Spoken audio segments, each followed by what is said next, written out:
Israel. Ini adalah salah satu yang namanya sering disinggung, bahkan sebanyak 49 kali dalam Al-Quran sebagai Bani Israel. Jadi, Israel atau Bani Israel adalah sama. Meskipun persoalan Bani Israel dan Israel masih berbeda pendapat apakah keduanya sama. Tapi pada dasarnya, Israel atau Israel adalah gelar kehormatan untuk Nabi Yakub yang artinya kekasih Allah atau yang terpilih. Julukan ini diberikan karena kekhusyukan Nabi Yakub dalam beribadah dan berserah diri kepada Allah Subhanahu wa Ta'ala. Jadi, Bani Israel ini merujuk ke keturunan Nabi Yakub dari ke-12 putranya. Nah, dari mana nama Yahudi muncul? Ini merujuk kepada salah satu anak dari Nabi Yakub yang bernama Yehuda yang paling banyak keturunannya. Awalnya, Yahudi hanyalah yang merupakan keturunan Yehuda. Kemudian berkembang dan tidak hanya mengacu ke satu keturunan saja, tapi merujuk ke semua keturunan Israel atau Nabi Yakub. Jadi pada dasarnya, Israel itu merujuk ke kaum, bukan sebuah negara.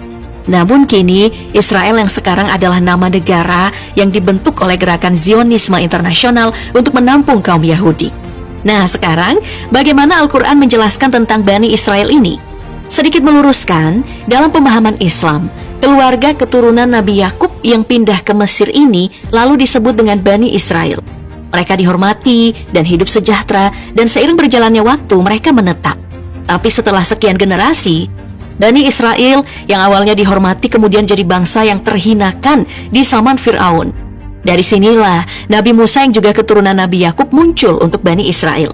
Makanya dalam Al-Quran surah Al-Maidah ayat 21 disebutkan, "Hai kaumku, masuklah ke tanah suci Palestina yang telah ditentukan Allah bagimu, dan janganlah kamu lari ke belakang karena takut kepada musuh, maka kamu menjadi orang-orang yang merugi." Ayat ini menjelaskan tentang perbincangan Nabi Musa alaihi salam dan pengikutnya tentang tanah Palestina.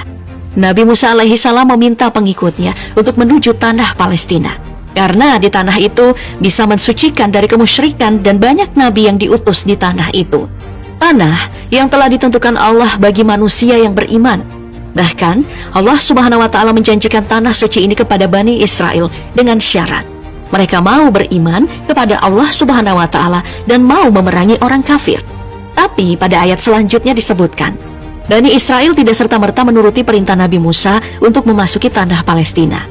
Sebaliknya, Bani Israel menolak dan ingkar terhadap perintah Allah Subhanahu wa Ta'ala untuk memasukinya, karena takut kepada para penjahat perkasa yang tengah menduduki tanah itu.